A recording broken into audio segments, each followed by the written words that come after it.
Oui, bonsoir à tous. Donc, on a le plaisir ce soir d'accueillir Jean-Françoa Cessy, qui est enseignant en humanité, culture et pédagogie numérique, si je ne me trompe pas, à l'Université de Pau, n'est-ce pas? Et qui a la gentillesse de prendre du temps pour nous parler de l'innovation pédagogique à l'ère du numérique et de nous présenter le modèle euh, d'amplificateur pédagogique pour cerner les critères et leviers du numérique en éducation. Un très, très vaste programme qui, très certainement, sera passionnant. Donc, merci d'être là pour participer à ce webinaire. Bien, merci de votre invitation en tout cas. Et donc, je rajouterai juste le fait que effectivement j'enseigne à l'Université de Pau et donc je mène mes recherches au laboratoire Techné de Poitiers. Et donc, effectivement, je vais tenter avec vous l'exercice compliqué de définir plus avant l'innovation pédagogique à l'ère du numérique, sachant que c'est des termes polysémiques, des termes valises, et l'innovation en elle-même déjà est quelque chose de complexe à définir. La pédagogie aussi, hein, quelque part, et à l'ère du numérique, tout cela ajoute un flou supplémentaire.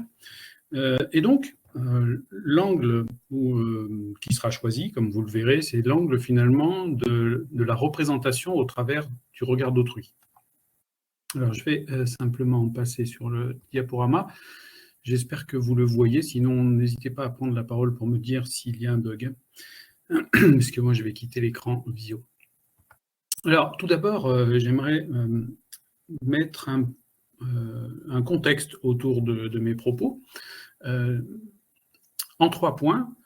Tout d'abord, il faut mettre en avant le fait qu'un nouveau projet pédagogique reste à inventer, hein, puisque l'école fait face, on va dire, fait face à une forte évolution de la société, notamment impulsée par le numérique, hein, puisque en 2004, vous voyez que c'est déjà pas très récent, déjà Philippe Dumas évoquait une crise mondiale des systèmes éducatifs, dont l'un des facteurs explicatifs à l'époque était l'exposition précoce, profonde et prolongée des enfants et des adolescents aux objets techniques numériques, pour le citer. Donc vous voyez qu'à l'époque déjà, en 2004, le numérique était un des facteurs explicatifs de cette crise mondiale des systèmes éducatifs.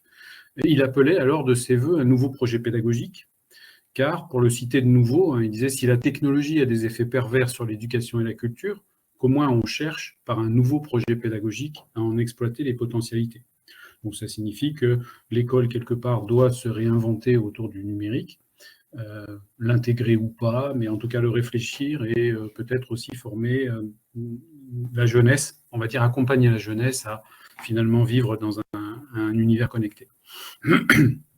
En deuxième point, j'aurais envie de dire dans cette diapo contextuelle que suite aux enquêtes que j'ai pu mener par ailleurs, les résultats montrent que les jeunes du système scolaire, alors moi j'ai enquêté du collège à l'université, donc de la 6e à Master 2, cette jeunesse en fait est parée et volontaire pour le numérique éducatif. C'est-à-dire que parée par la multiplicité de ses usages au quotidien, et volontaire dans le sens où finalement plus elle pratique le numérique dans la sphère personnelle, plus on se rend compte qu'elle est volontaire pour voir une instrumentation pédagogique apparaître à l'école. Il semblerait qu'ils aient compris le potentiel de l'outil numérique et de l'écosystème dans lequel on vit tous de nos jours. Et en troisième, j'aurais tendance à vouloir parler des investissements qui restent importants, qui l'étaient déjà, hein, mais qui restent, et voire même qui s'amplifient, pour une accélération du numérique éducatif. Et je citerai notamment, par exemple, les territoires numériques éducatifs, hein, que vous connaissez sans doute. Programme qui a l'ambition de contribuer à la transformation du système éducatif afin de répondre aux enjeux du XXIe siècle, hein, pour citer ce qu'il y a sur le site, hein, si vous tapez territoire numérique éducatif, le site du ministère. Juste quelques chiffres hein, pour matérialiser dans les esprits ce que signifie investissement important. Hein. Les territoires numériques éducatifs, c'est 172 millions d'euros, c'est 12 départements pilotes et c'est 1,3 million d'élèves du primaire et du secondaire. Si on fait un petit calcul, ça représente 1/10 de l'effectif étudiant, enfin scolaire français. Donc un élève sur 10, c'est pas rien. Ça montre la volonté finalement de tester à l'échelle un certain nombre de dispositifs. Alors tout ça pour conclure sur la donnée contextuelle, est-ce que nous devons nous positionner dans un moment de sobriété et de modération, quelque part, par rapport au numérique, sachant qu'effectivement, et j'y reviendrai tout à l'heure, un certain nombre d'enquêtes montrent que peut-être que le numérique, on en met trop, il ne permet pas de faire tout, il détourne l'attention, il peut nuire, c'est le côté poison du pharmacon, tel qu'on le voit souvent dans la littérature. Donc, est-ce qu'on doit se mettre finalement dans ce moment de sobriété et de modération, ou plutôt, à l'opposé, d'intégration raisonnée? Et ce sera l'angle d'attaque de cette conférence, c'est-à-dire finalement, plutôt que de parler de modération, puisque effectivement on pollue, etc., avec le numérique, peut-être qu'il faudrait plutôt parler d'intégration raisonnée dans le sens de l'efficience. Et cela m'a amené à développer un concept que j'ai appelé le retour sur intégration du numérique en éducation, c'est-à-dire finalement tenter, par tous les moyens possibles, de savoir ce que produit l'instrumentation pédagogique, enfin l'instrumentation numérique sur le dispositif pédagogique, donc en cerner les apports, les amplifications, telles que je les appellerais, et à partir de là, être capable de justifier l'apport de cette instrumentation numérique.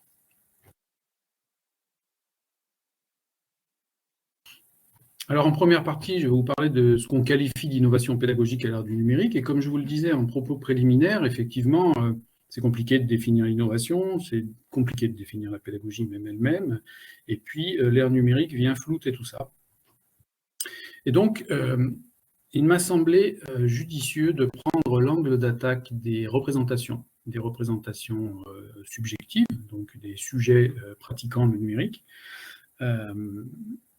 parce que, en fait, j'ai voulu définir l'innovation pédagogique comme une combinatoire complexe de scénarios pédagogiques, qui correspondent à des tâches, des lieux, des personnes, de matériel et de logiciels à exécuter dessus. Alors, les lieux, je les ai remis simplement parce que ça peut être une variable qu'on peut extraire.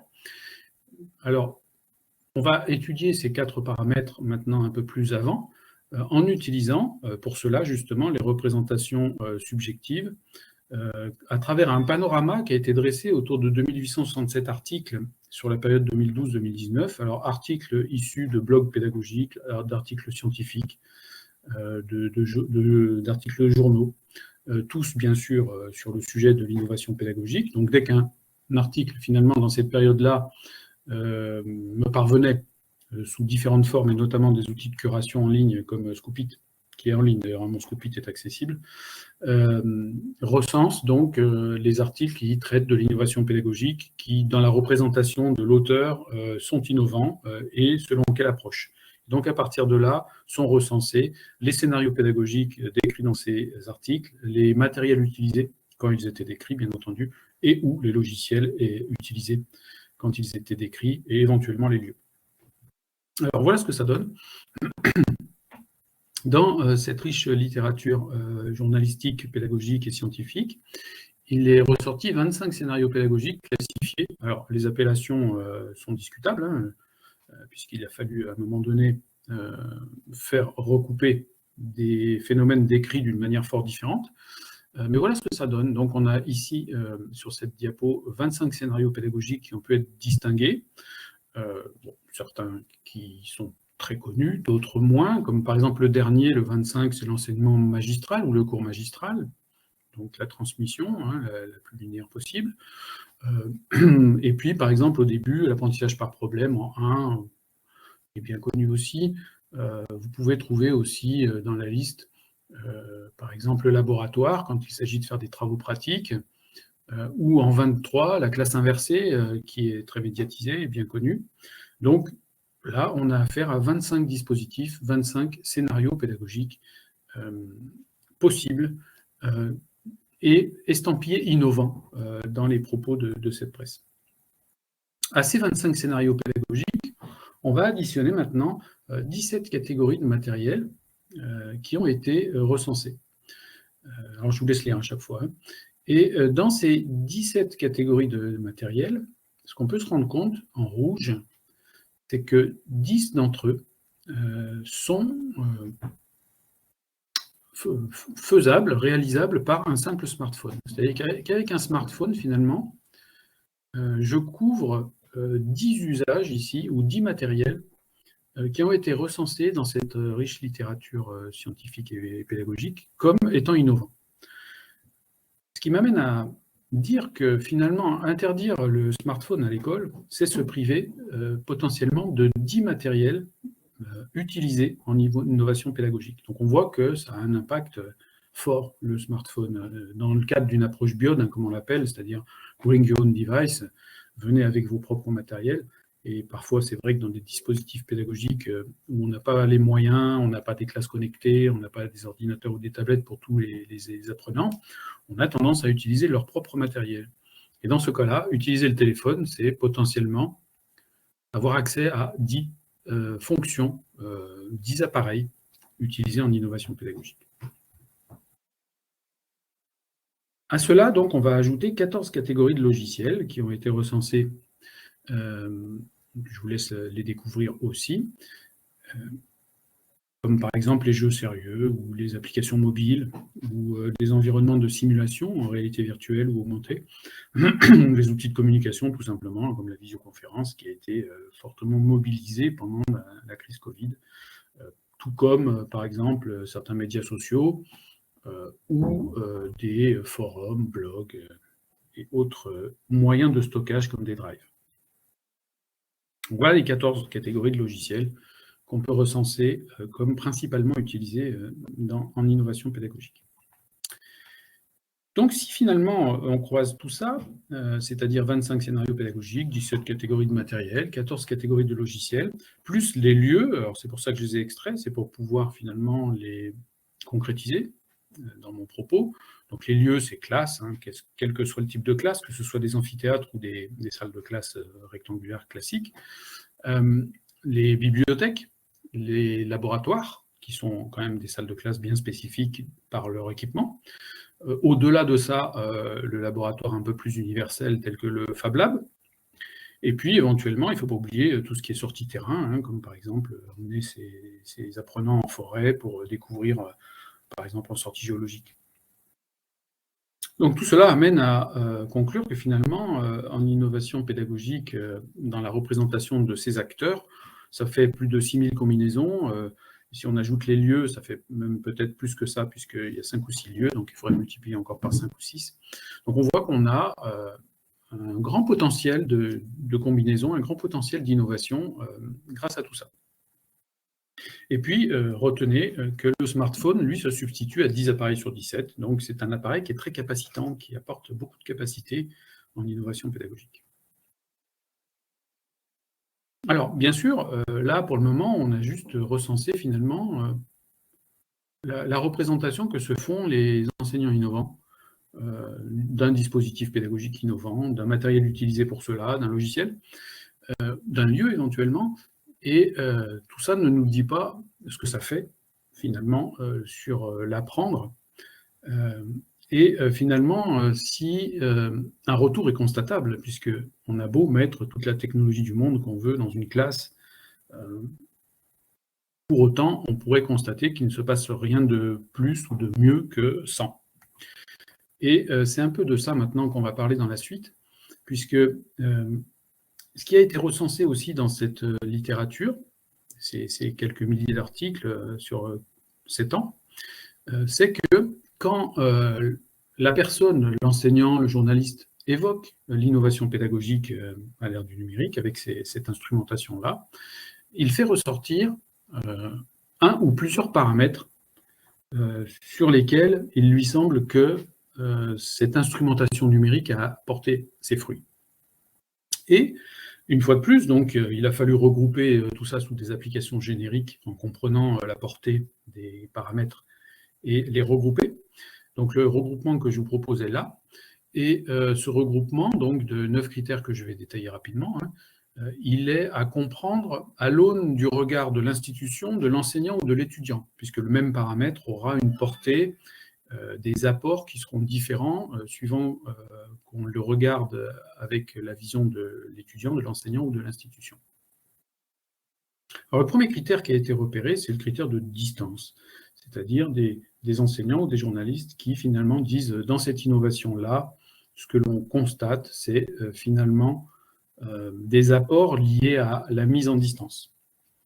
notamment en période de confinement, on a bien compris cette mise en distance forcée et le potentiel finalement résilient du numérique pour assurer la continuité pédagogique. Donc une amplification, pour le dire plus simplement, du signal pédagogique autour du critère de distance, c'est-à-dire que le signal pédagogique, c'est le SP que j'ai mis sur la diapo, le signal pédagogique est à plus forte portée que la classe, c'est-à-dire que le signal pédagogique va plus loin que les murs de la classe, et à une distance finalement infinie.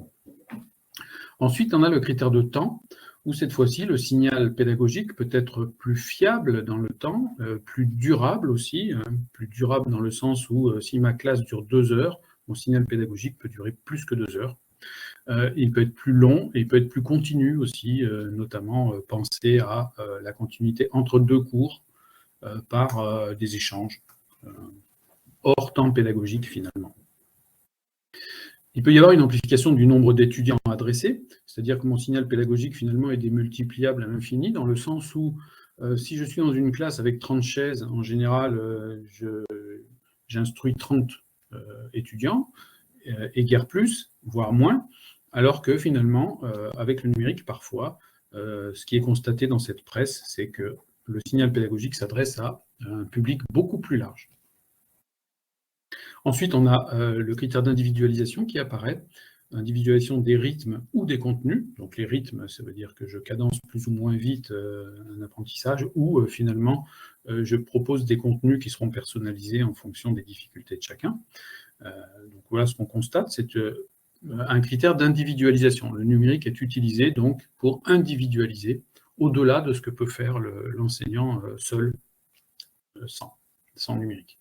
Ensuite, on a le critère d'équité qui apparaît, c'est-à-dire que ces innovations pédagogiques instrumentées font apparaître une forme d'amplification de l'équité, c'est-à-dire notamment, par exemple, en proposant des supports numériques à coût zéro, là où on sait qu'on adresse des familles qui n'ont pas les moyens de s'acheter des livres qu'on étudie, par exemple. Ça va permettre aussi de l'archivage et de la capitalisation des savoirs savants qui sont contenus dans le signal pédagogique sur toutes les années scolaires, quand on sait que certains vivent dans des appartements petits où on ne peut pas stocker une masse de documents, etc. Et bien sûr proposer des modules de formation qui ne sont pas accessibles géographiquement, par exemple. Ensuite, on a le critère de l'interaction qui apparaît. Et ça, je pense que vous l'avez forcément en tête, puisque le numérique est très souvent utilisé en instrumentation de la pédagogie pour provoquer une interaction supérieure à une interaction de classe classique.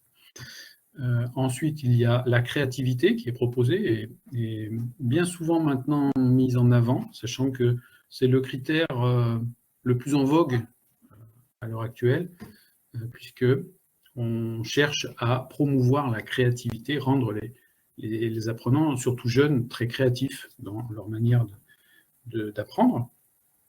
Et le numérique permet ça, de développer cette créativité. Donc elle apparaît assez souvent dans un certain nombre de dispositifs pédagogiques.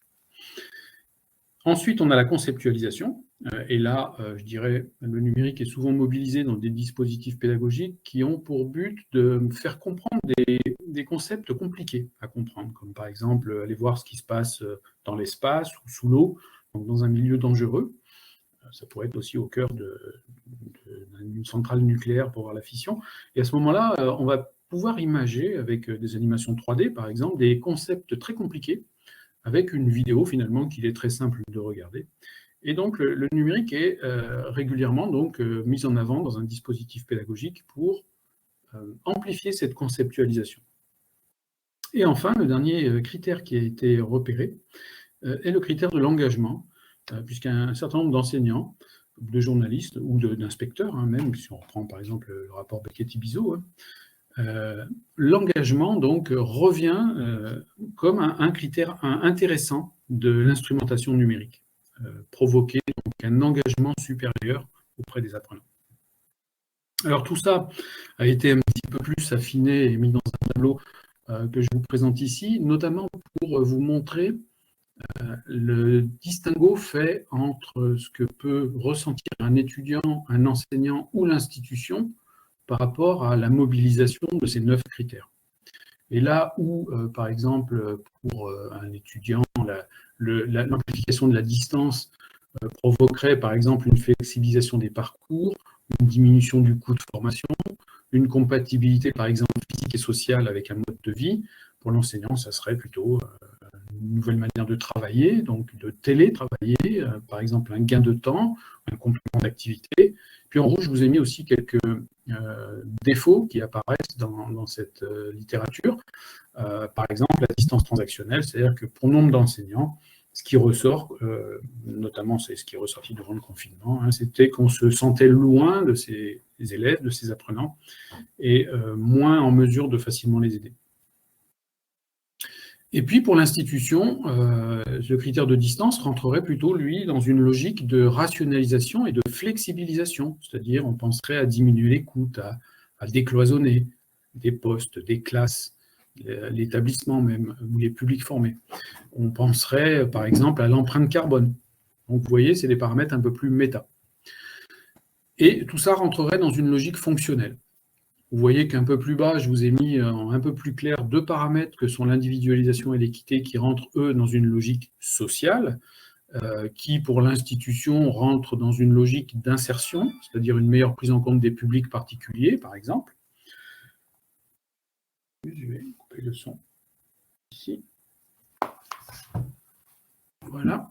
Et enfin, donc en bas, je vous ai mis les 4 paramètres, l'interaction, la conceptualisation, la créativité et l'engagement, qui eux sont dans une logique pédagogique, c'est-à-dire une logique pédagogique pour l'enseignant et une logique pour l'institution qui est plutôt de réussite et de modernisation.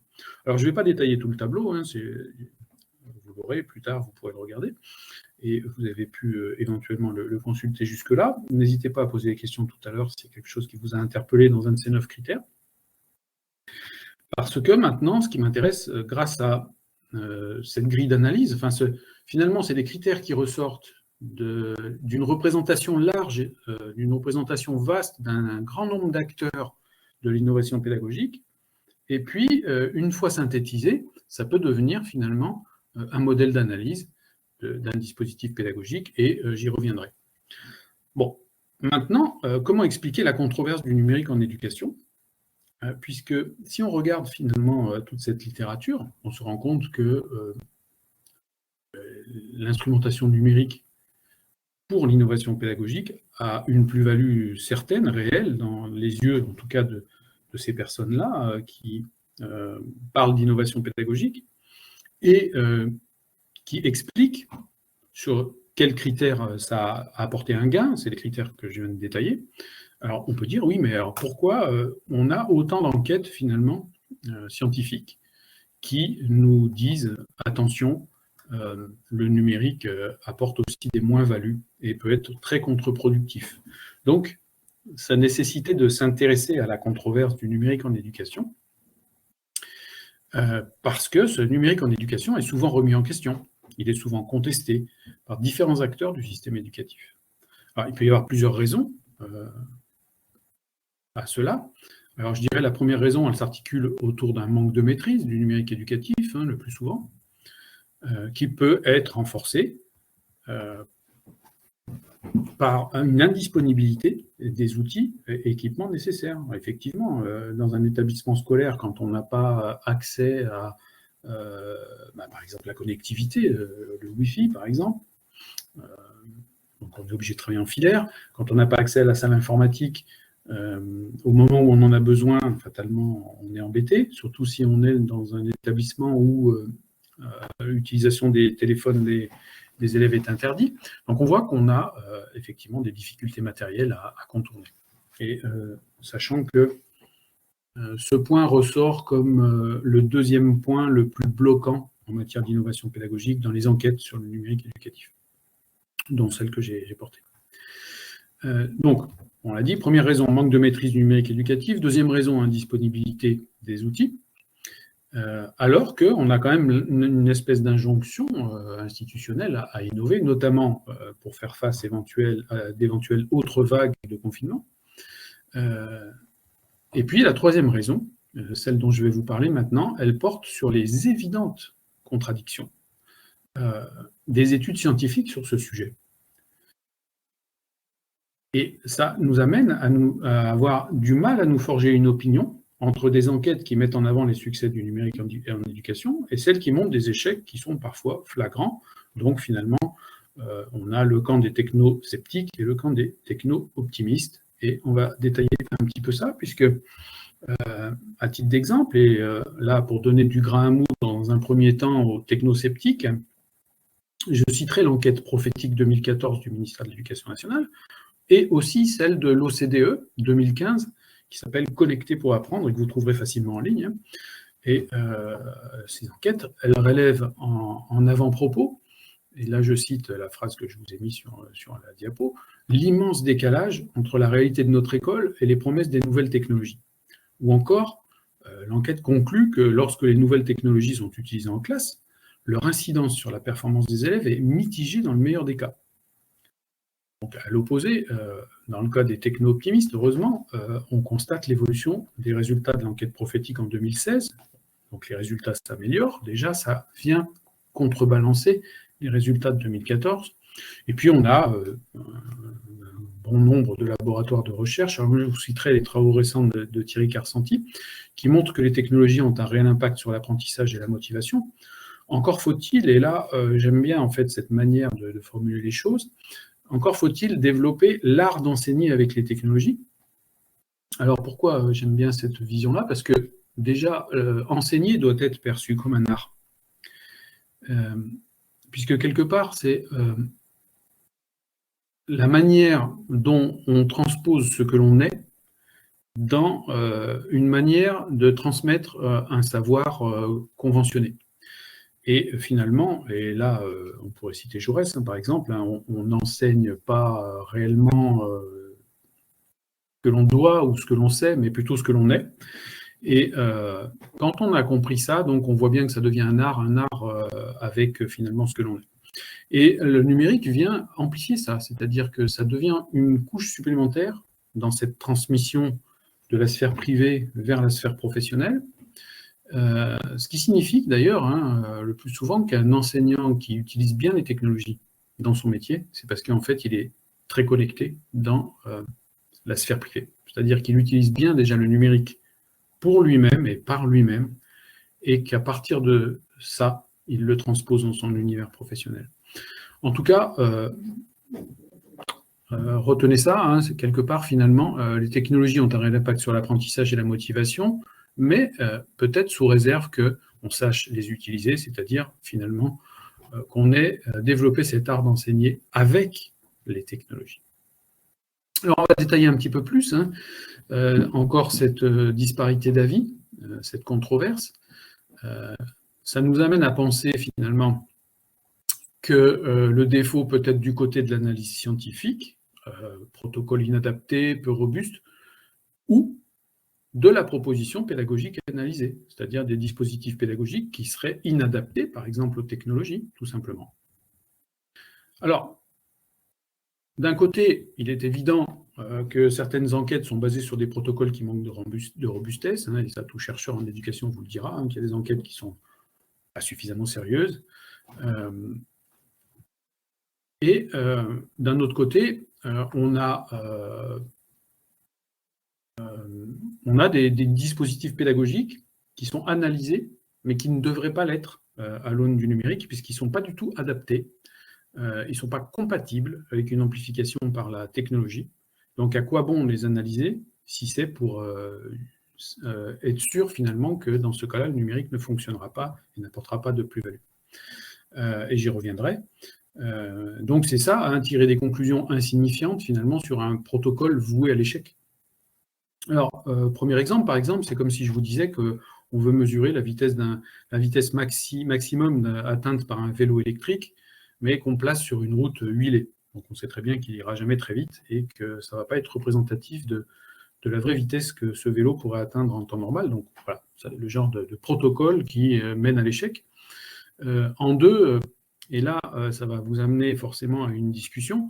Je vous ai mis une photo sur cette slide d'un amphi 1600 places au Congo-Brazza.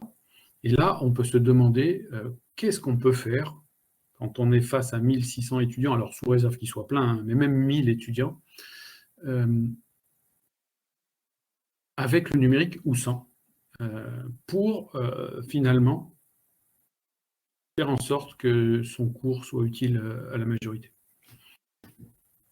Alors effectivement, c'est compliqué.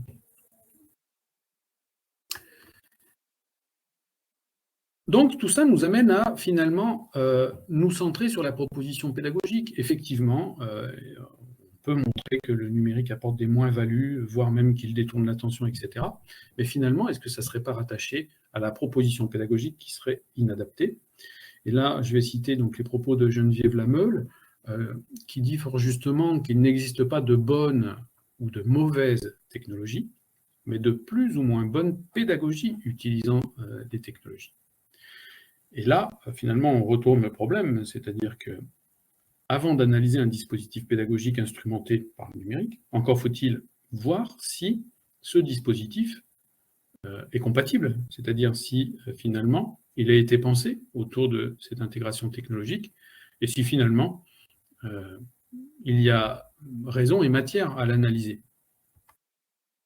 Et pour cela, donc, j'utilise une allégorie explicative que j'ai appelée l'amplificateur pédagogique pour finalement, grâce aux paramètres que je vous ai montrés plus haut et dans le cadre de formation de formateurs, comme aujourd'hui par exemple, expliciter ou matérialiser ou schématiser dans l'esprit des formateurs le pourquoi de cette controverse et finalement aller jusqu'à expliquer les différents besoins de formation. Alors pour ça, je vais utiliser un amplificateur, puisque l'allégorie s'appelle l'amplificateur pédagogique. Il s'agit donc d'un amplificateur avec un microphone pour capter le son et d'un haut-parleur pour restituer le son. Et donc, tout le monde sait que quand on a affaire à ce genre de matériel, en entrée, quand on met un signal, en sortie, on a un signal plus fort. Si le signal qu'on met en entrée, c'est un signal désagréable, des parasites ou une craie ou des ongles qui crissent sur un tableau, et qu'on amplifie ça très fortement avec un amplificateur, ça va forcément embêter tout le monde. Tout le monde aura envie de se boucher les oreilles, de fuir ou d'éteindre la technologie, c'est-à-dire de la supprimer de l'équation, parce que déjà le signal en entrée est suffisamment désagréable, l'amplifier n'a pas réellement de sens.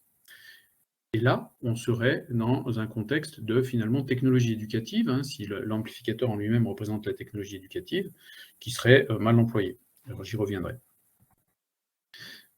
En deux, donc, si on met par contre en entrée de cette technologie un signal agréable, une mélodie, à ce moment-là, elle va être amplifiée, elle va être forte en sortie, et là, pour faire le lien avec ce que je disais plus tôt, on amplifie la distance finalement, puisque mon signal il va être entendu de plus loin, parce qu'il sera plus fort. Donc, par exemple, je vais embêter mes voisins avec ça, ou à la limite, la musique va leur plaire et ils vont venir danser.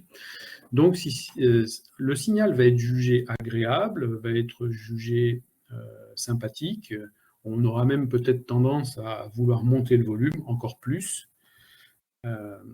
Et donc, finalement, la technologie va être plébiscitée dans le sens où on va dire qu'elle a une plus-value certaine et qu'elle est utile. Donc maintenant, l'allégorie, elle porte là, c'est-à-dire que le signal désagréable, tout à l'heure, c'était une pédagogie qui n'est pas adaptée à la technologie. Donc, en sortie, on va avoir un signal parasité, c'est-à-dire une pédagogie avec des parasites technologiques. Et dans ce cas-là, finalement, les apprenants vont préférer le signal original, c'est-à-dire qu'ils vont se détourner de la technologie ou faire autre chose avec la technologie, puisque la technologie ne sera pas jugée pertinente. Si on a un signal parasité plus fort, on va préférer le signal parasité plus faible, qui est moins parasité, donc, finalement, et la pédagogie sans la technologie. Par contre, si on a une pédagogie adaptée, en dessous, en vert, à ce moment-là, elle va être amplifiée par notre technologie éducative que j'ai entourée en orange, et là, on aura en sortie un signal pédagogique plus fort, un signal pédagogique amplifié. Et là, on peut citer les 9 paramètres qui ont été extraits de la littérature. Donc, on aura un signal qui, à travers la technologie éducative, sera amplifié sur la distance, ou sur le temps, ou sur le nombre d'étudiants, plus d'individualisation, plus d'équité, plus d'interaction, plus de créativité, plus de conceptualisation, et éventuellement sur l'engagement. Alors, pour que ça fonctionne, bien entendu, ça signifie qu'il va falloir que l'enseignant soit capable de produire cette pédagogie adaptée à la technologie, ou du moins à faire une intégration technologique adaptée au dispositif pédagogique. C'est plutôt dans ce sens-là qu'il faut le prévoir. Donc, ça signifie que l'offre de formation de formateurs doit être adaptée à l'ère du numérique, autant aux contraintes pédagogiques nouvelles qu'aux contraintes technologiques nouvelles et aussi aux contraintes culturelles nouvelles, puisque on se rend compte que avec l'avènement de l'ère numérique, les contraintes sont de 3 ordres. D'une part, l'enseignant doit savoir produire des pédagogies qui sont fortement compatibles avec la technologie, et là on parle de pédagogie active, puisque dans le cadre d'une pédagogie transmissive, où on n'a pas besoin spécialement d'interaction, d'envoyer de la documentation ou autre, on se rend compte que l'instrumentation numérique a peu de portée, peu d'utilité. Par contre, dès qu'on met en place des pédagogies actives, participatives, ou alors actives au sens où l'apprenant doit être actif cognitivement parlant, pas forcément en bougeant avec son corps. Donc, du moment qu'il y a de l'activité cognitive sur le savoir à mobiliser, et que cela se fait en plus à plusieurs, on trouve très vite une place au numérique. Et donc, ça signifie qu'on doit réfléchir déjà les formations de formateurs pour les amener à produire des pédagogies plus actives. Le deuxième pan, c'est le pan numérique qui justement était bien traité. Donc là, je parle des textes en rose. Jusqu'à présent, c'était la seule chose qu'on faisait déjà quasiment. C'est-à-dire quand on parlait de formation à l'innovation pédagogique avec le numérique, on parlait essentiellement d'outils numériques. Donc on formait à instrumenter l'enseignant, c'est-à-dire on va t'apprendre à utiliser un TBI, on va t'apprendre à utiliser une tablette, on va t'apprendre à utiliser un ordinateur, on va t'apprendre à utiliser un traitement de texte. Mais c'était peut-être pas assez disciplinaire ou peut-être pas suffisamment intégré dans un dispositif pédagogique du quotidien. Et ça amène, dans la métaphore que je vous propose ici, ou l'allégorie plutôt, l'enseignant, ça l'amène à savoir monter le volume, ici, dans l'amplificateur. Mais si on ne fait que ça, si on ne fait que lui apporter de l'aisance technologique, c'est-à-dire lui apprendre à manipuler les boutons, donc monter le volume, par exemple, mais que sa pédagogie en entrée reste toujours inadaptée à la technologie, ça signifie qu'en montant le volume, il va produire un signal plus fort, mais si en entrée, on a un signal qui n'est pas compatible, en sortie, on aura un signal encore plus désagréable, et donc, on fabrique des dispositifs qui sont critiquables à l'aune de l'intégration numérique par toute enquête. C'est-à-dire qu'une enquête scientifique là-dessus montrera que le numérique est contre-productif, qu'il détourne l'attention, etc., etc., et qu'il faut absolument l'enlever. Et tout le monde aura raison dans cette affaire-là.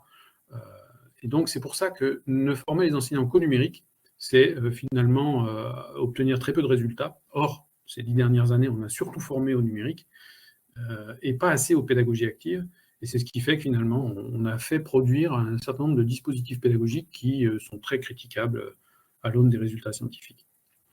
Et le troisième volet qui est intéressant et utile à former, c'est que finalement, comme on vit dans un monde connecté, un écosystème numérique, pour citer un grand nombre d'auteurs scientifiques, dans cet écosystème numérique, finalement,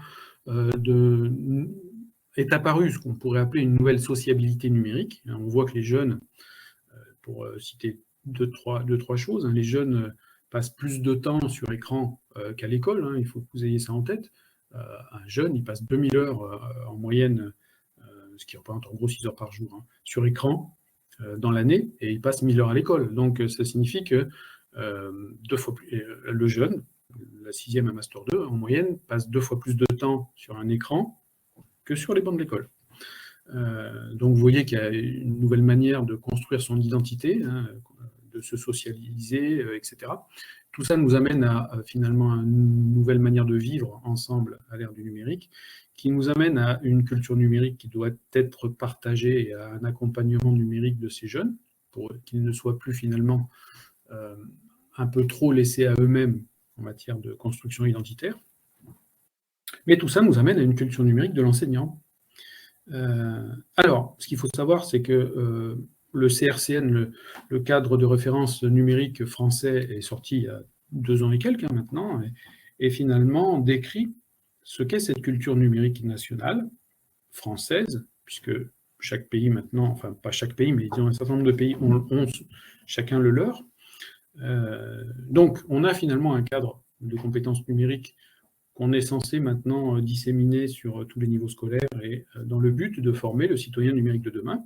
Ça nécessite, bien entendu, de former à l'identique les enseignants pour qu'ils soient capables, dans leurs enseignements, d'intégrer aussi cette culture numérique et de la superposer à leur signal pédagogique. Vous voyez, c'est le signal noir sur le signal bleu, pour produire en sortie, finalement, le signal pédagogique de leur discipline, assorti de la culture numérique qui va bien avec. Et le tout, donc, amplifié par le numérique, donc sur les 9 critères que je vous ai évoqués tout à l'heure. Donc, ce qui m'amène finalement à vous donner en pré-conclusion qu'il faut qu'on change notre vision du numérique éducatif. Quand on parle de numérique éducatif, voire même de nos jours de numérique en éducation, ça c'est la nouveauté qu'on a vu apparaître aux états généraux du numérique. On parle de nos jours de numérique en éducation pour bien montrer finalement cette visée éducative du citoyen de demain. Donc, la nouvelle vision qu'il faut avoir, c'est que quand on parle de numérique, il y a un volet outils, il y a un volet culture et il y a un volet approche pédagogique. Bon, comme je vous le disais, c'était une pré-conclusion. Le temps touche, on s'approche gentiment de la fin. Bon, on avait une dizaine de minutes de retard, donc on est encore dedans. Si vous le souhaitez, mais avant ça, donc, je vais vous donner la parole. Si vous le souhaitez, ce que je vous propose, si vous voulez bien comprendre le modèle généré par l'analyse de discours des innovateurs pédagogiques, c'est finalement l'utiliser comme un modèle pour analyser l'expérience vécue et qu'on continue de vivre durant ce webinaire au prisme de la grille d'analyse du modèle de l'amplificateur pédagogique. C'est-à-dire que je vous reprojette les 9 critères d'analyse et grâce à ces 9 critères d'analyse, vous me dites finalement si ce qui vient de se passer, c'est-à-dire l'usage finalement de l'outil numérique visioconférence ou classe virtuelle, a apporté des amplifications sur un certain nombre de ces critères, et lesquels et en quoi. En faisant ça, vous allez apprendre à utiliser ça et cette grille d'analyse ici comme un outil finalement pertinent pour analyser tout dispositif pédagogique amplifié par le numérique et dire en quoi il apporte une amplification et sur quoi il apporte cette amplification. Et ça vous permettra de légitimer une innovation pédagogique avec le numérique, notamment si vous voulez la faire porter par une institution ou un financeur quelconque, etc. Vous serez capable de justifier très précisément quels sont les apports de l'innovation numérique dans votre pédagogie. Voilà, donc je vous propose ça s'il y en a que ça intéresse et qui ont le temps. Et puis sinon, je me mets à votre disposition pour les questions.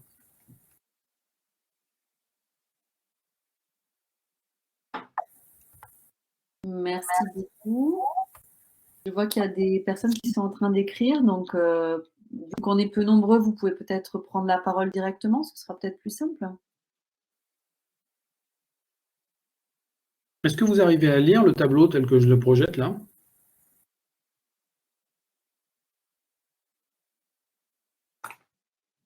Bon. Si vous arrivez à lire, je laisse celui-là, parce qu'il est un peu plus complet que juste les 9 critères au-dessus. Est-ce que vous voulez prendre la parole? Est-ce que vous voulez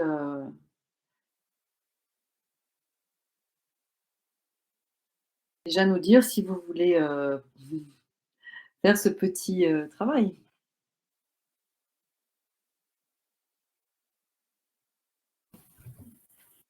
Alors, par exemple, si vous voulez juste le commencer en attendant les questions, est-ce qu'il y a eu, du fait d'utiliser la visioconférence par rapport à si on avait fait cette conférence dans une salle où on est ensemble, est-ce qu'il y a eu une amplification sur le critère de distance?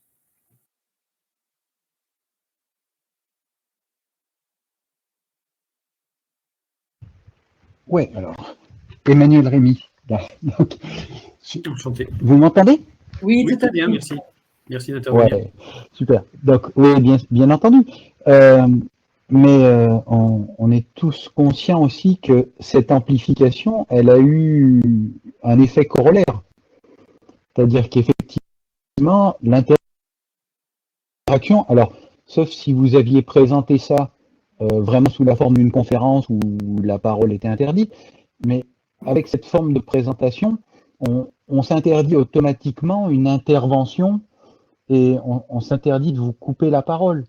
Donc il y a certes une amplification de certains paramètres, mais qui sont pas décorrélés, voilà, d'autres affaiblissements, je dirais.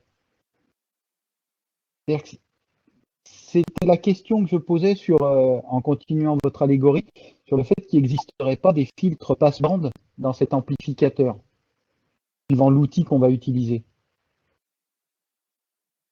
Oui, bien entendu, on peut toujours trouver des moins-values. Le tout étant de voir finalement quel équilibre cela apporte. C'est-à-dire, là, dans la question, y a-t-il une amplification de la distance? Donc, vous avez répondu oui, et effectivement, ça nous a permis finalement d'interagir, alors que la distance qui nous sépare est très importante. Et finalement, le message que j'ai véhiculé envers vous aurait pas été très différent si on avait été dans un amphithéâtre, au même endroit, voire même, pour en venir au deuxième critère de temps, si on analyse le critère de temps, du fait que cette conférence est enregistrée, vous allez pouvoir la revoir demain, c'est-à-dire dire « Ah, il y avait un truc qui avait été dit, puis finalement, je ne me rappelle plus, et puis ça m'intéressait ». Donc, la revoir finalement, et dans le critère de temps, finalement, avoir une pérennité du message, la capacité de réécoute, voire de personnalisation du rythme, puisque ce qu'on constate souvent avec nos étudiants, c'est que certains captent vite, d'autres moins vite, et donc ils auraient besoin de faire une pause, d'aller chercher une définition sur un dictionnaire, de revenir, de réécouter un peu, et puis finalement d'écouter 2 fois moins vite. Ou pour certains, même, ils mettent en vidéo, les vidéos en accéléré, hein, il faut le savoir. Hein, il y en a qui ont envie d'apprendre très vite et qui ont une capacité d'analyse très rapide, et on les voit regarder les vidéos en 1,25. Donc, bon, chacun personnalise finalement son aspect temporel, et puis ça permet finalement de le faire aussi sur un temps long, c'est-à-dire de faire ça en 3 ou 4 fois plutôt qu'en une seule fois. Donc on voit différents aspects temporels qui apparaissent, alors que ça n'aurait pas été possible dans un amphithéâtre. Alors certes, vous dites à juste titre, oui, mais peut-être qu'on se donne plus le droit d'interrompre dans un amphithéâtre en levant la main, par exemple, mais finalement, là, c'est qu'une convention. J'aurais peut-être dû insister sur le fait de le faire. Alors, je l'ai dit au début, peut-être que vous l'avez pris surtout pour l'organisateur, l'organisatrice, donc Madame Veik Travaux, et moins pour vous, mais en fait, je vous ai dit, comme je ne vais plus voir l'écran, n'hésitez pas à m'interpeller. Donc, bon.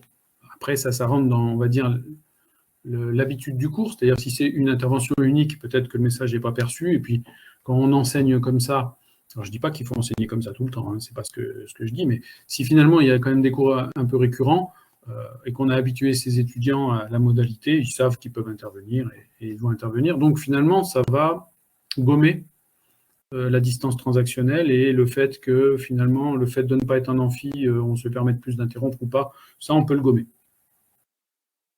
Alors après, on pourrait, s'il n'y a pas d'autres questions, voir quels autres critères ont été amplifiés par cette modalité que vous venez de vivre. Est-ce que, par exemple, le critère de nombre d'étudiants a été amplifié par la modalité numérique? Bah, tout à fait, me semble-t-il. Parce que s'il fallait faire venir toutes les personnes, ne seraient peut-être pas disponibles.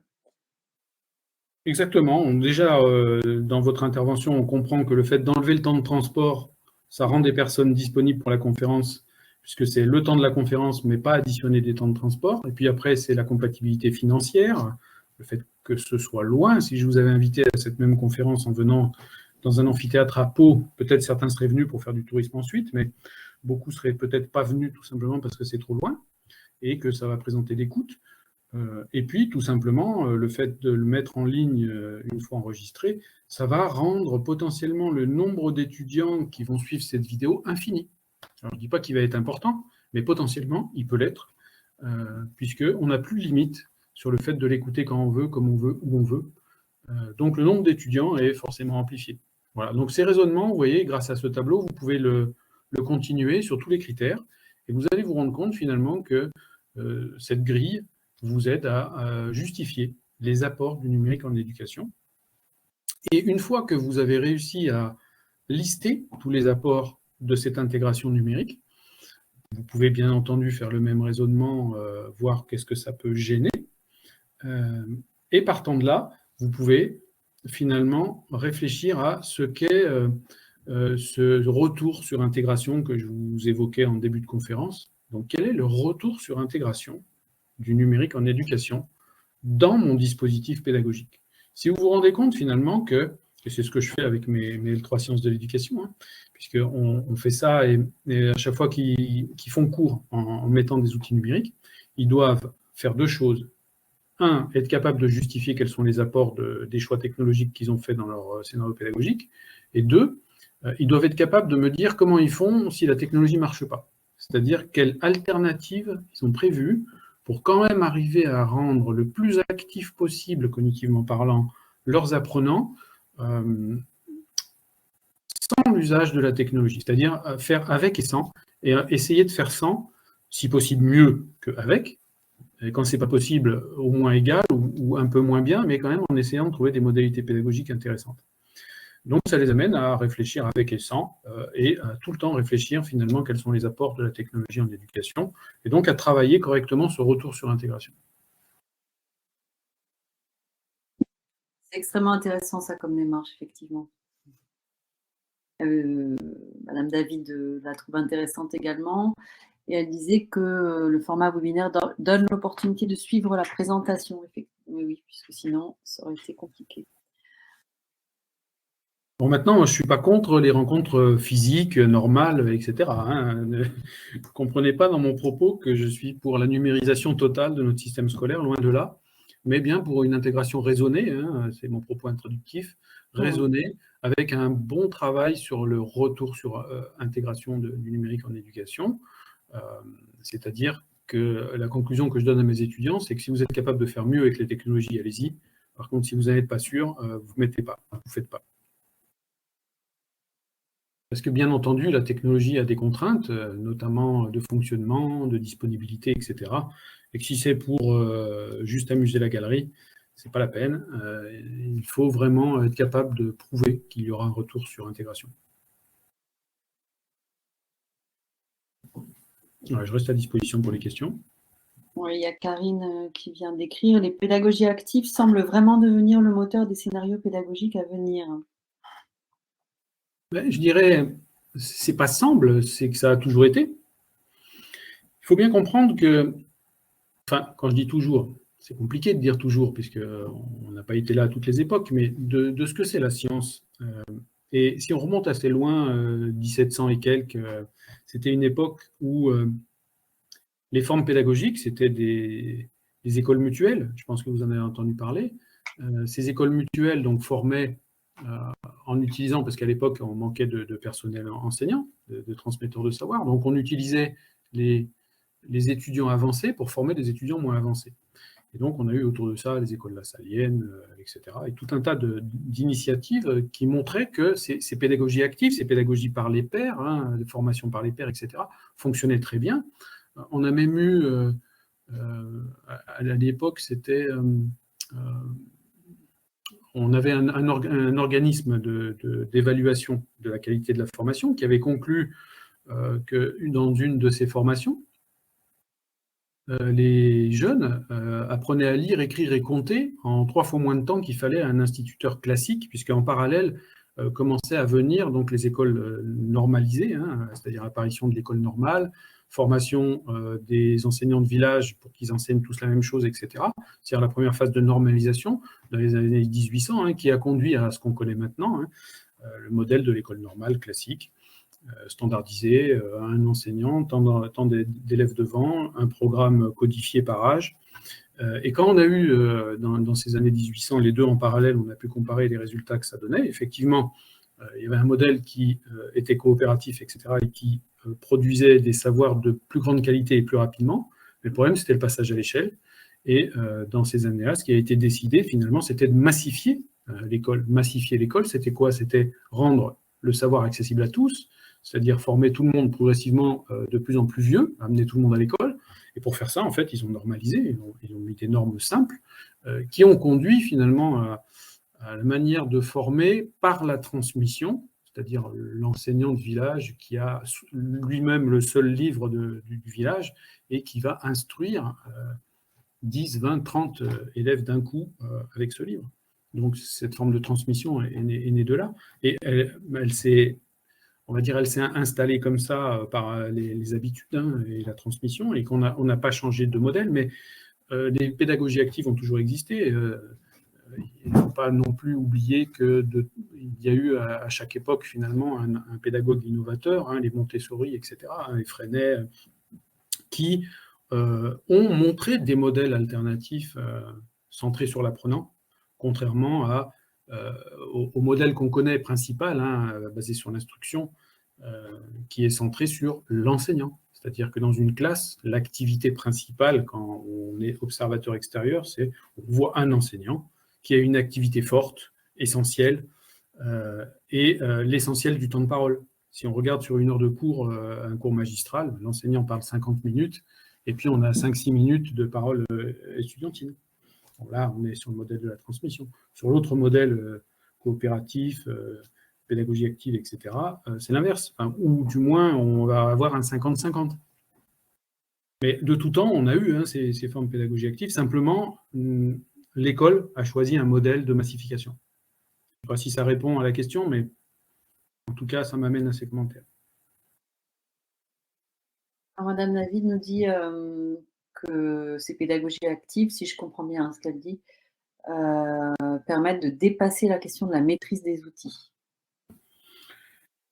Dépasser la maîtrise des outils. Disons, c'est des plans différents.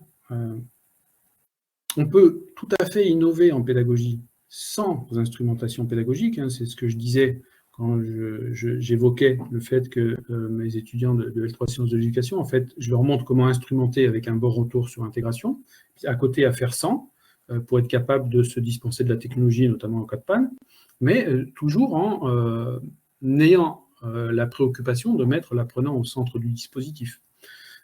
Et c'est ça dont il s'agit, c'est finalement qu'est-ce que je peux mettre en place pour être efficace sur l'apprentissage, la technologie aidant, mais la technologie aidant simplement, c'est-à-dire que ce n'est pas le centre, c'est simplement une amplification. Elle apporte une amplification au dispositif, amplification que je vous ai appris, entre guillemets, à dimensionner tout à l'heure, à décrire.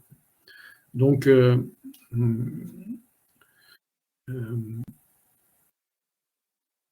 dépasser la question de la maîtrise des outils, il est clair qu'il faut maîtriser les outils pour pouvoir faire en sorte qu'ils amplifient le dispositif pédagogique, mais maintenant, ce n'est pas le centre. On ne doit pas centrer la formation des enseignants sur l'outil en lui-même, mais plus sur des besoins pédagogiques, c'est-à-dire comment je peux moderniser ma pédagogie finalement, ou je ne sais pas si moderniser convient, puisque, comme je vous l'ai dit, ça a de tout temps existé, les pédagogies actives, mais du moins voir des modèles alternatifs. Tout à l'heure, je vous ai mis une slide où il y avait 25 dispositifs pédagogiques recensés. Ça serait bien que les enseignants soient formés à cette diversité, que dans leur trousse à outils, ils se disent « Ah ouais, mais il peut y avoir tout ça, c'est quand même génial ». Parce qu'au final, quand on demande à un enseignant « Qu'est-ce que tu connais comme dispositif pédagogique ou qu'est-ce que tu pratiques au quotidien comme situation pédagogique, comme modalité ?» Je ne suis pas certain que beaucoup soient capables de vous en citer plus de 4, 5, 6, 8, enfin à tester. Et puis quand on présente finalement la diversité qui est constatée dans la presse, on se rend compte que ça peut donner des idées. En tout cas, moi, c'est comme ça que j'aborde la formation des enseignants quand je participe à des ateliers pédagogiques. Et quand on matérialise cette diversité, d'ailleurs des fois on la matérialise avec des jeux de cartes, à ce moment-là, l'enseignant se met à être créatif au-delà de ce qu'il fait habituellement, parce qu'il dit « Ah oui, il y a ça, ah, et puis dans les outils technologiques, il y a ça, ah, et dans les outils numériques, il y a ça, les logiciels. » Donc, vous voyez que ça fait les 6000 combinaisons que je vous ai tout à l'heure, et ça amène à davantage de capacitation dans l'innovation, du fait de se rendre compte de cette diversité-là. Mais bien sûr, à un moment donné, ça va nécessiter de maîtriser le contexte technologique, tout comme ça va nécessiter de maîtriser le contexte pédagogique. Et ça nous amène à parler de lâcher prise, c'est-à-dire finalement de l'enseignant qui est capable de mettre ses apprenants dans un dispositif pédagogique actif où il va se passer beaucoup d'imprévus, et lui va devoir faire face à ces imprévus. Et ça, c'est très inconfortable pour beaucoup, C'est ce qui fait que les enseignants doivent être accompagnés, finalement, à accepter cette mise en retrait de l'enseignant. C'est la position un peu du mort, hein, dans le triangle de Boussaï, si vous connaissez la théorie, et laisser les apprentissages se faire. Et ça, c'est très inconfortable, parce qu'il peut se passer beaucoup de choses qu'on n'a pas prévues, et on peut avoir des questions auxquelles on ne sait pas répondre, etc. Et il faut être capable de réagir correctement, c'est-à-dire montrer que c'est des situations, des occasions d'apprendre ensemble, etc., etc. Donc, au-delà de la maîtrise technologique, moi, je dirais que c'est plus une maîtrise de la situation pédagogique dans laquelle il y a une dimension technologique.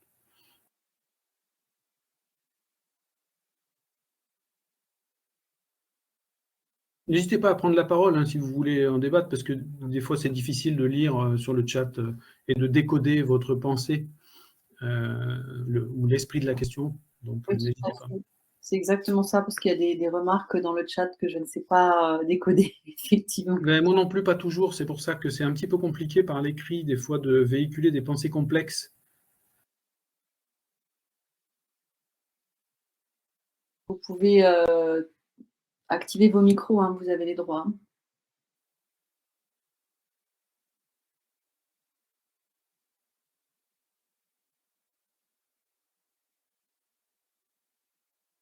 Non, ça ne s'active pas.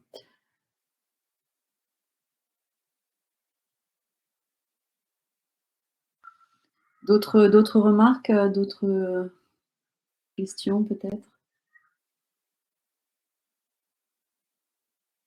Ok. Mais, voilà, une personne est en train d'écrire.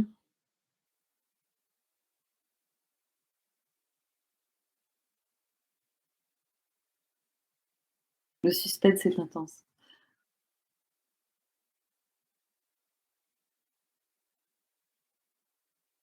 Je pose la question de la conception de cette approche pédagogique. De quelle approche pédagogique exactement? Pédagogie active ou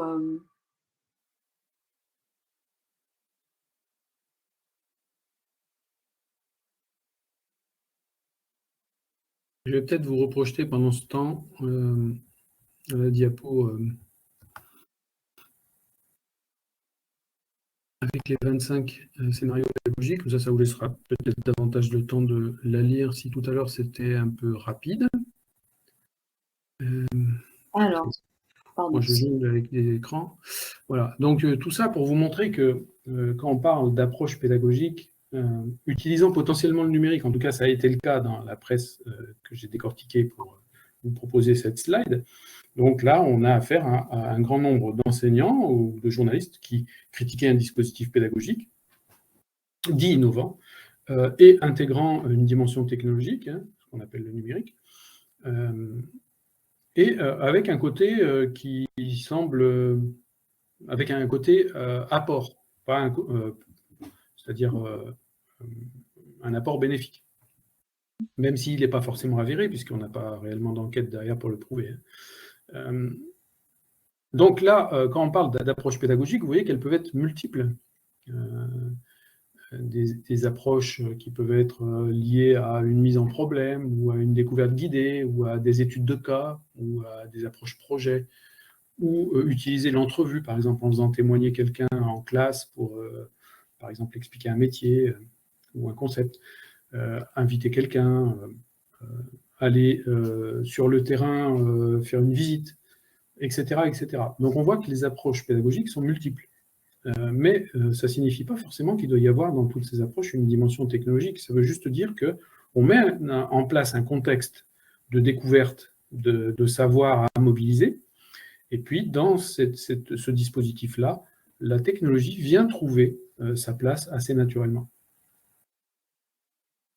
Alors après, pour concevoir ces dispositifs, effectivement, c'est tout là le nerf de la guerre, c'est-à-dire former les enseignants à pratiquer ces dispositifs.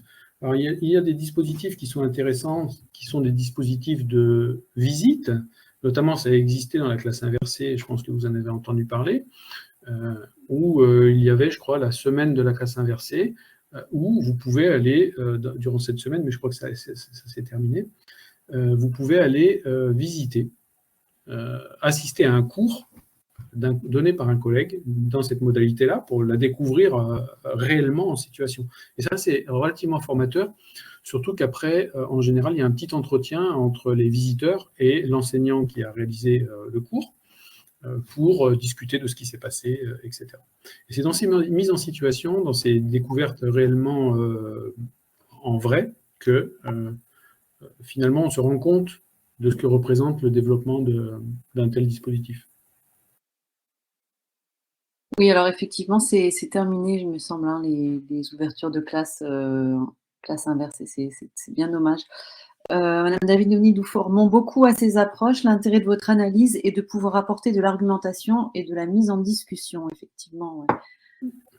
C'est tout à fait ça. C'est-à-dire que ça va devenir, parce que je suis en train de publier, je vais en faire un article qui détaillera davantage que ce que je vous ai donné en une demi-heure. C'est-à-dire que d'un constat scientifique, voilà ce que dit la presse quand elle parle d'innovation pédagogique à l'aune de la technologie, d'une analyse scientifique, ça va devenir un outil d'analyse.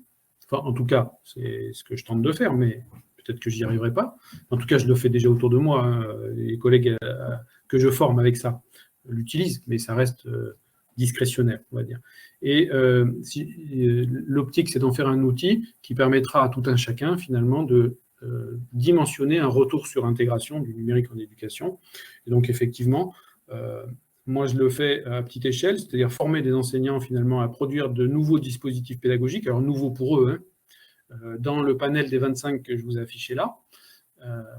Et puis, dans ces nouveaux dispositifs pédagogiques, ça se termine toujours par « oui, mais maintenant, c'est quoi réellement les constats quels sont les réels apports qu'on peut constater dans ce nouveau dispositif pédagogique ?»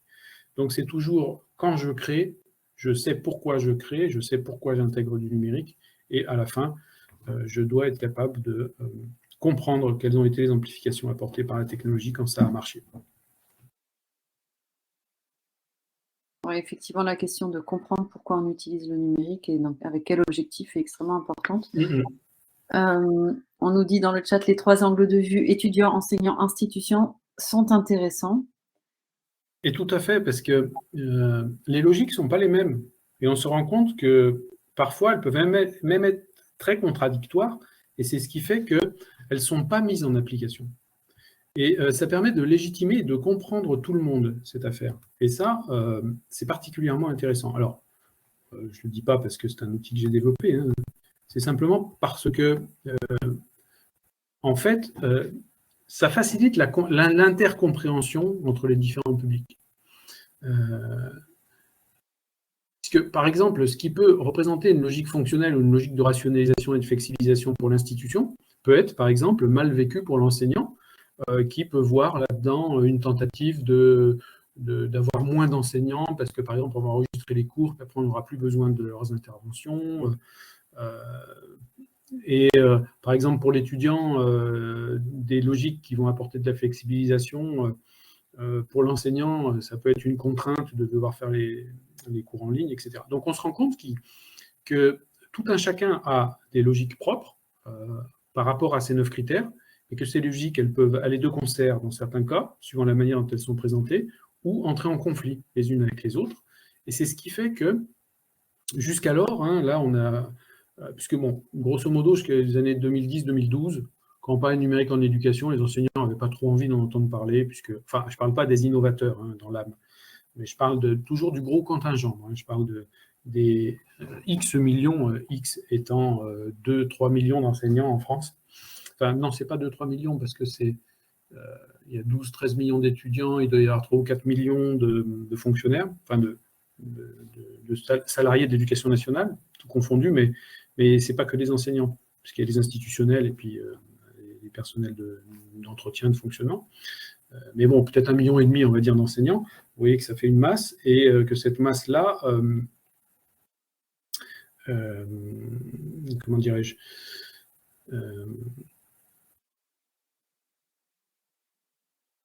j'ai perdu mon propos du coup. La masse des enseignants, on était par rapport à l'innovation pédagogique avec le numérique. Oui, bon, c'est pas très important, mais bon, on retenait grosso modo que l'optique, c'est effectivement de les accompagner à ce qu'ils soient en capacité d'innover, en capacité de comprendre ce qu'est l'innovation, et finalement, à chaque fois que cette innovation elle a lieu, c'est-à-dire qu'ils font autrement quelque chose qu'ils sont censés faire, avec d'autres moyens potentiels comme le numérique, ils soient capables d'analyser si ça a produit les résultats escomptés, si quelque part il y a un mieux, et si ce n'est pas le cas, ne pas le faire. Mais quand ils font ça, et jusqu'à présent, alors oui, c'était l'aspect socio-historique que je tentais d'aborder avec vous, et je me suis perdu. Jusqu'en 2010-2012, on n'avait pas réellement de gros besoins avec ça, c'est-à-dire que l'institution avait une demande qui était plutôt ténue, et les enseignants des besoins qu'ils n'exprimaient pas, sauf les innovateurs. Puis finalement, l'innovation pédagogique est devenue un phénomène de mode, dans un premier temps. Dans un deuxième temps, on a vu finalement, à travers tous les colloques, etc., qui réunissaient, enfin les colloques, les séminaires, les ateliers, etc., pédagogiques, qu'on a un volume d'enseignants français, un peu toujours les mêmes, hein, mais assez important quand même d'innovateurs qui tournent d'un séminaire à l'autre, et qui finalement essaiment cette culture. Et puis après, il y a eu le confinement, le Covid, donc 2020. Et là, finalement, c'est l'injonction à, c'est-à-dire l'obligation à utiliser des outils numériques en pédagogie pour assurer une continuité pédagogique. Et on peut se poser la question de savoir si finalement il y aura une persistance de ces usages après. Bon, pour le moment, on ne peut pas encore se poser réellement la question analysée puisqu'il est encore là, le Covid. Je ne veux pas faire oiseau de mauvais augure, mais bon, pour le moment, la majorité du monde médical considère qu'on est dans le creux de la vague, mais c'est qu'un creux. On ne sait pas jusqu'où ira le sommet de la vague suivante. Donc ça signifie qu'il faudrait déjà savoir si on va faire une rentrée normale avant de pouvoir mettre un protocole d'analyse. Et si effectivement il n'y a pas de vagues nouvelles qui arrivent, ça veut dire qu'on va pouvoir mettre un protocole en place et voir si on constate une persistance des usages numériques suite à cet effet Covid. Voilà. Bon. Donc ça signifie en tout cas que cette grille d'analyse va aider les enseignants qui la connaissent à pouvoir imaginer le retour sur intégration. Oui, et pouvoir comprendre peut-être où se situent des blocages du côté des apprenants ou du côté peut-être même de l'institution. Savoir légitimer l'innovation par rapport à leur contexte. Parce que des fois, c'est entre enseignants, hein, c'est-à-dire des enseignants qui ne sont pas d'accord entre eux en disant « oui, toi, tu nous scies la branche sur laquelle on est assis avec ton numérique, tu vas faire en sorte qu'on soit tous au chômage. » Enfin, on entend des choses un peu irrationnelles parfois aussi, hein, un peu amplifiées dans tous les sens, et des fausses représentations, sur lesquelles d'ailleurs, pour certaines, j'ai travaillé. Hein. J'ai travaillé par exemple sur les représentations comme quoi le fait de mettre des cours en ligne avant le cours générait de l'absentéisme en cours. Que dans une forte proportion de collègues de mon entourage, j'entendais ça. Le fait que, par exemple, certains craignaient de mettre leur support numérique à l'avance disponible aux étudiants parce qu'ils avaient peur que leurs étudiants ne viennent plus au cours. Bon, quand on étudie après les représentations étudiantes autour de ça, on se rend compte que c'est faux, que c'est très minoritaire. Donc, tout ça fait que on peut lutter contre les représentations qu'ont les enseignants de leur métier, des étudiants, de leur rapport à l'institution, de leur rapport à leurs collègues, par rapport à des changements majeurs comme ceux qu'impute le numérique dans nos sociétés.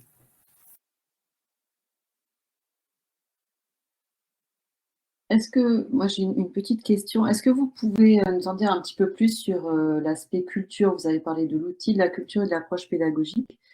Et c'est peut-être pas le propos de ce soir, mais quel est l'impact de la culture dans ce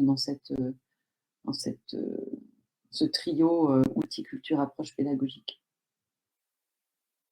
Ce que je disais dans mon propos tout à l'heure, c'est que le pan culturel est suffisamment important pour que l'État français, enfin le ministère, sorte son référentiel, hein, le CRCN, vous taperez CRCN sur Internet, donc vous tomberez sur le document, qui est un gros document qui décrit ce que la France souhaite disséminer comme culture numérique auprès de sa population et pour former les citoyens numériques de demain, puisque bon, pour certains citoyens un peu âgés maintenant, c'est un peu tard pour leur faire assimiler tout ça.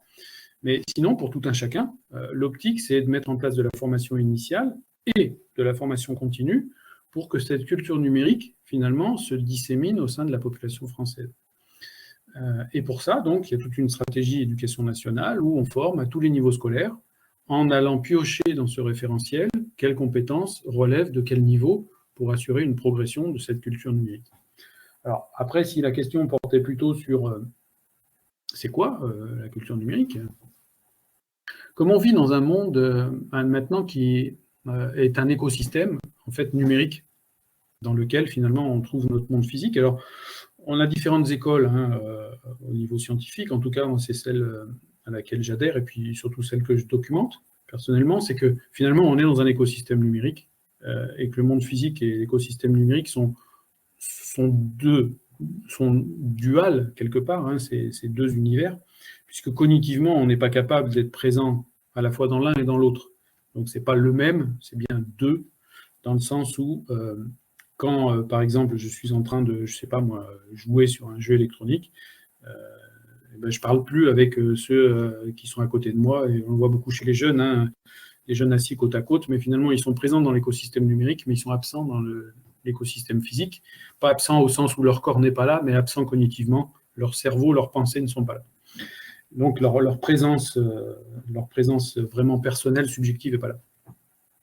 Donc partant de là, ça signifie qu'il faut apprendre à vivre en cohérence avec cet écosystème numérique, aussi bien dans tous les apports qu'il est capable d'offrir, et on le sait très bien, et, dans le pharmacon numérique tel qu'il est documenté, il y a énormément de remèdes, mais il y a aussi beaucoup de poisons, notamment les addictions.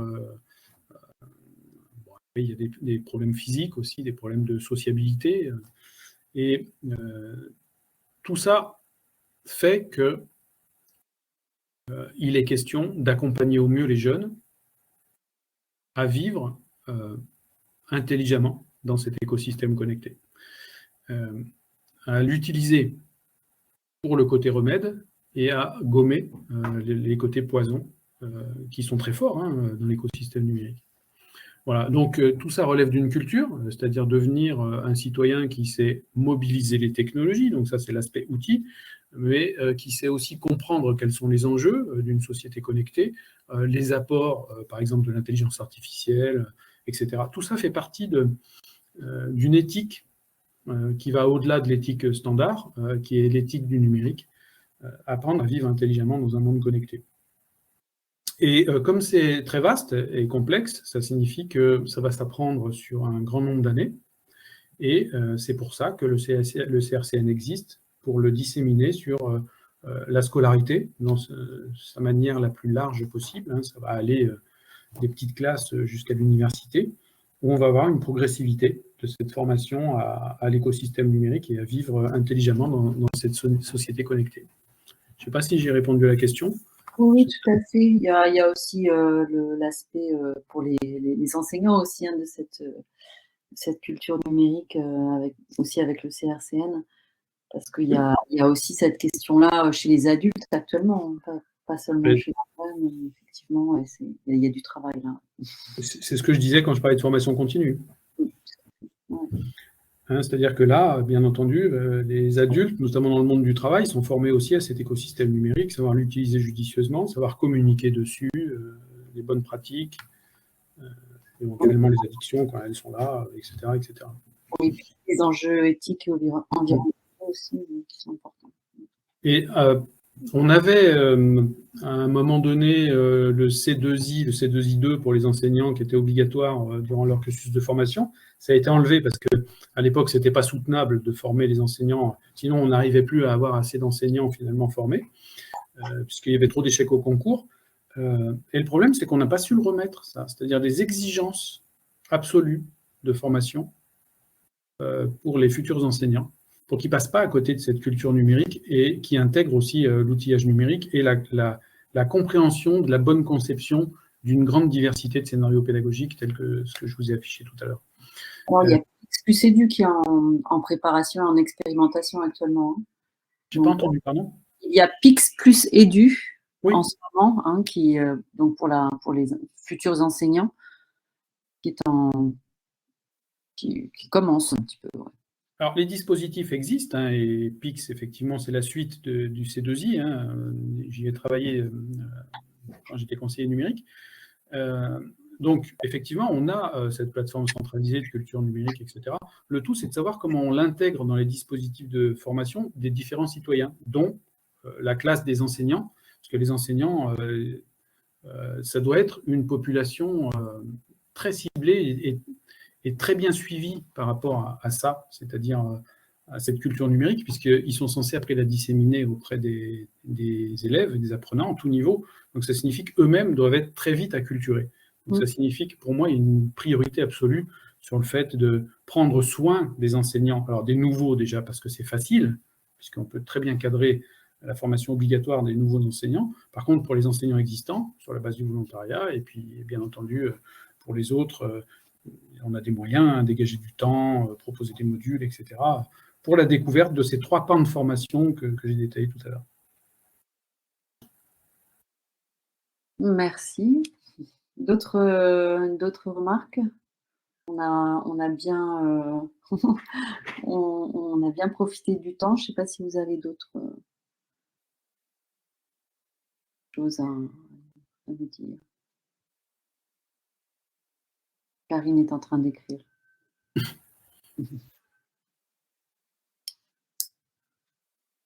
Merci à vous aussi, également, pour ces questions et ce riche débat. Merci. Moi, je voulais vous remercier pour cette analyse, hein, qui est nuancée et qui a le mérite de replacer la pédagogie au centre de l'enseignement avec le numérique quand même, ce qui fait du bien parce que ça n'a pas toujours été le cas, comme vous l'avez dit. Et ce qui, pour nous, en formation d'enseignants, formation continue, nous oblige à toujours faire cet aller-retour entre la pédagogie et les outils utilisés et ne pas oublier ni l'un ni l'autre. Et cette exigence que vous avez auprès de vos étudiants de trouver un plan B, entre guillemets, sur des activités qui engageraient du numérique, et de se poser la question toujours de justifier ces apports, les apports numériques sur les choix pédagogiques, hein, par rapport aux choix pédagogiques qu'on opère. Moi, ça me paraît vraiment très, très intéressant. Et aussi peut-être à apporter aussi plus en formation initiale, en formation continue de notre côté. Ben, moi, c'est pour ça que je milite, notamment en INSPE et dans tous les modules de formation pour enseignants, c'est-à-dire faire finalement un parcours de découverte des informations que je vous ai disséminées très vite en une demi-heure. Hein. Mais moi, ça me semble absolument indispensable d'amener ça à un maximum d'enseignants volontaires. Parce que, bon, de toute façon, quelqu'un qui n'a pas envie, c'est pas la peine. Mais du moment qu'il y a un peu de volontariat, c'est pas laisser les enseignants dans un peu toujours le même contexte de formation, mais bien diversifier ce contexte de formation pour leur faire comprendre un peu les notions que je vous ai apportées, c'est-à-dire comprendre déjà la diversité de tout ce qui existe en dispositif pédagogique, en instrumentation numérique, en logiciel, etc.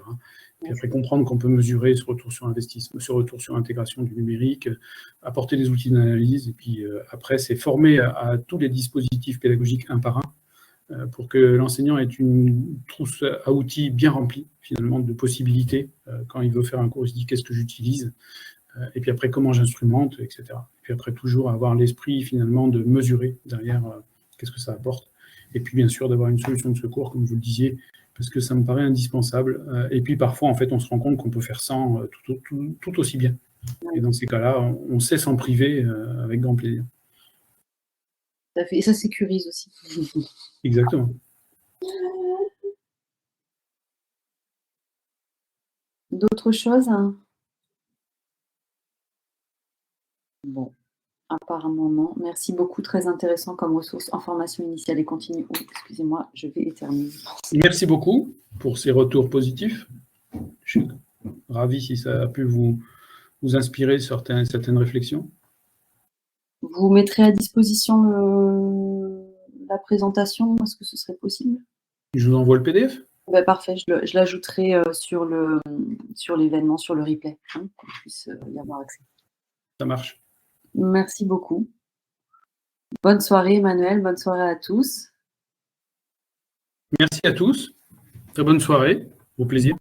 Merci. Bonne soirée.